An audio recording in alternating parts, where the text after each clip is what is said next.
guys, welcome back to my YouTube channel. This is me Anshika this side and I welcome you all to my brand new video. So as you read by the title, this video is going to be preparing for boards 2025 and let's see what I have studied in this day. So without any further delay, let's get started. So आज मैंने पढ़ना start किया था at around 2 PM and सबसे पहले मैंने start किया with accounts. तो अकाउंट्स में मैंने जितना भी लेक्चर अभी तक देख रखा था तो उसको मैं अभी रिवाइज़ कर रही थी क्योंकि मैंने एक भी बार उसे रिवाइज़ नहीं किया था।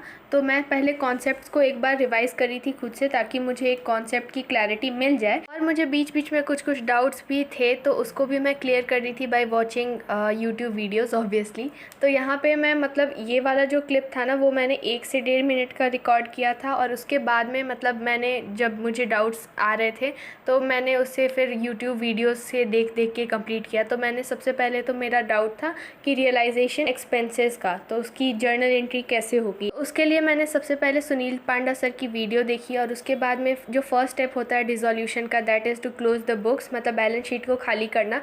तो उसके लिए मुझे मतलब पता करना था कि क्या क्या मतलब ट्रीटमेंट होने वाला है, जैसे गुडविल कहाँ जाएगी, फ्री रिजर्व्स कहाँ जाएंगे और ये सब चीज़ लाइबिलिटीज़ और एसेट्स कहाँ जाएंगे। तो उसके पर्टिकुलर ट्रीटमेंट्स को जानना था। तो उसके लिए मैंने एक रजत सर की वीडियो निकाली तो वो फिर मैंने उसको देखा और उसके बाद में एक और डाउट था मेरा जो कि पार्टनर्स लोन अकाउंट के बारे में था। जब पार्टनर्स के कैपिटल अकाउंट में डेबिट बैलेंस होता है तो उससे रिलेटेड था, तो वो उसमें मुझे कन्फ्यूजन था। तो उसके लिए मैंने CA हार्दिक सर की वीडियो देखी और आप लोग में से काफ़ी लोगों ने मुझे सजेस्ट भी किया था कि CA हार्दिक सर से पढ़ के देखो, तो उनके वीडियो से भी मेरे डाउट्स को मैंने क्लियर किया। तो जितना भी मैंने अभी तक पढ़ा तो उतने में जितने भी मुझे डाउट्स आए तो मैंने उससे सारे के सारे डाउट्स को क्लियर कर लिया था और उसमें मुझे थोड़ा सा ज़्यादा टाइम लग गया था। मतलब मैंने सोचा था कि 1 घंटे में मैं रिवीजन कर लूँगी और फिर उसके बाद में मैं क्वेश्चन प्रैक्टिस करूँगी, बट मुझे इसी सब चक्कर में रिवीजन करने में और डाउट सॉल्व करने में ही 2 घंटे लग गए थे। तो उसके बाद में मैंने स्टार्ट किया बाय सॉल्विंग प्रैक्टिकल क्वेश्चंस जो पीछे में दी रहती है डिसोल्यूशन चैप्टर की, तो उसको मैंने स्टार्ट किया। तो यहाँ पे मैं सबसे पहले जर्नल एंट्रीज़ के कुछ क्वेश्चंस थे तो मैंने वो सॉल्व किया। तो मैंने 2 पहले के सही कर लिए थे, एक में मुझे डाउट आया क्योंकि पहले वाले चैप्टर्स में क्या होता था ना कि अगर सपोज़ WCR 10,000 का है और क्लेम 16,000 का आ गया मान के चलो, तो फिर उसका जो 6,000 रुपये जो बचते थे वो हमारा रीवैल्यूएशन के लॉस में चला जाता था। बट इस बार ऐसा कुछ नहीं है। इस बार इस चैप्टर में क्या हुआ ना कि जितना भी WCR है उतना ही रियलाइजेशन अकाउंट में भी जाएगा। तो इस तरह से थोड़ा सा मैं यहाँ पे कंफ्यूज हो गई थी, तो वो मेरा गलत हो गया था। बट उसके बाद में मुझे जो भी क्वेश्चंस में डाउट था और जो भी क्वेश्चंस में मैंने गलतियाँ की हैं, तो जो भी एंट्रीज़ में मैंने गलतियाँ की हैं तो उसे मैंने अपने कॉन्सेप्ट रजिस्टर में लिख लिया है कि मतलब पॉइंट टू बी रिमेंबर्ड ऐसे करके, सो दैट जो कि मैं अभी गलती कर रही हूँ वो मैं बाद में जाके ना दोहराऊँ। तो इस वजह से, और मेरी एक एंट्री में तो ये वाला गलती हुआ था और मेरी टोटल 3 एंट्रीज़ में गलती हुई थी। तो सेकेंड एंट्री ये थी कि पार्टनर्स को हमने रेम्यूनरेशन दिया है 10,000 और उसने एक्स्ट्रा स्पेंड कर दिया, जैसे 15,000 स्पेंड कर दिया, तो उसमें से मतलब उसका जो ट्रीटमेंट होगा वो पार्टनर्स के कैपिटल अकाउंट से डिडक्ट हो जाएगा उतना अमाउंट।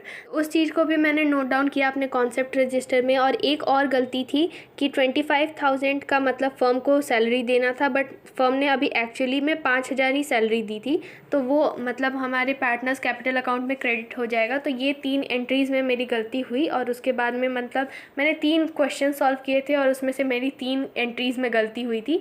और उसके बाद में मैंने एक और क्वेश्चन सॉल्व किया तो उसमें मैंने एंट्री सही कर दी थी। तो here I was showing you कि मैंने 3 क्वेश्चंस बनाए जर्नल एंट्रीज़ के। तो मैंने जर्नल एंट्रीज़ के क्वेश्चन सॉल्व कर लिए थे और उसके बाद में मैंने ट्राई किया अपने साइड से कि मतलब मैं रियलाइजेशन अकाउंट भी बना लूँ, बट मैंने अभी तक पढ़ नहीं रखा हुआ है रियलाइजेशन अकाउंट और मैंने बस बुक में से फॉर्मेट देख के ट्राई किया था मैंने, पर उसको भी उल्टा सीधा कर दिया था। तो इस वजह से मैंने अभी छोड़ दिया है।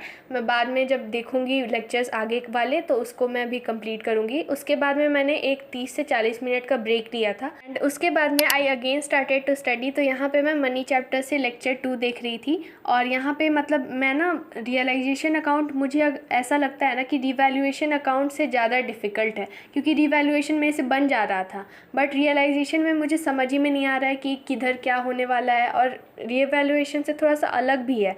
तो मैंने ऐसा नहीं है कि मैंने ट्राई नहीं किया था, मैंने ट्राई किया था, एक वीडियो भी देखी थी, बट मुझे समझ में नहीं आया। तो मैं और उसका एक डिटेल्ड एक्सप्लेनेशन देखूंगी कि कैसे बनाया जाता है रियलाइजेशन अकाउंट, तब जाके हो सकता है कि मेरे से बनने लगे। बीच में I also had some fruits. अगर आपने मेरी नई वाली शॉर्ट्स नहीं देखी है so please go and check that out. तो पता है जब मैं ये लेक्चर देख रही थी ना तो मुझे आधी बात समझ में आ रही थी और आधी बात नहीं समझ में आ रही थी। ऑल्दो इससे पहले, इस लेक्चर को देखने से पहले मैंने एक शॉर्ट्स देखा था, तो उसमें बताया जा रहा था ना कि 40 हर्ट्ज़ की बीट्स सुनने से फोकस ज़्यादा बढ़ता है।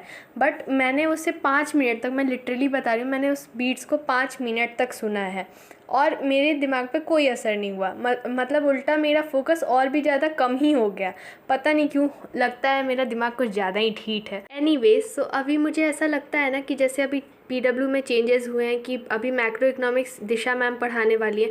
नो डाउट दिशा मैम बहुत अच्छा पढ़ा रही हैं और मतलब ट्राई कर रही हैं अपना बेस्ट देने का। बट एक जो एक्सपर्टीज़ होती है, जैसे दिशा मैम की एक्सपर्टीज़ बीएसटी में है, मैम को बीएसटी में कोई भी मतलब हरा नहीं सकता है। वैसे ही तान्या मैम का है कि मैक्रो इकोनॉमिक्स मतलब तान्या मैम से अच्छा मुझे नहीं लगता है कि कोई पढ़ा सकता है, क्योंकि मैम इतने बार रिपीट कर देती हैं कि वो पूरी की पूरी जो बात रहती है वो दिमाग में अच्छी तरीके से फिट हो जाती है। बट मैं अभी ना पर्सनली बताऊं तो मैं तान्या मैम की टीचिंग स्टाइल को बहुत ज़्यादा मिस कर रही हूँ।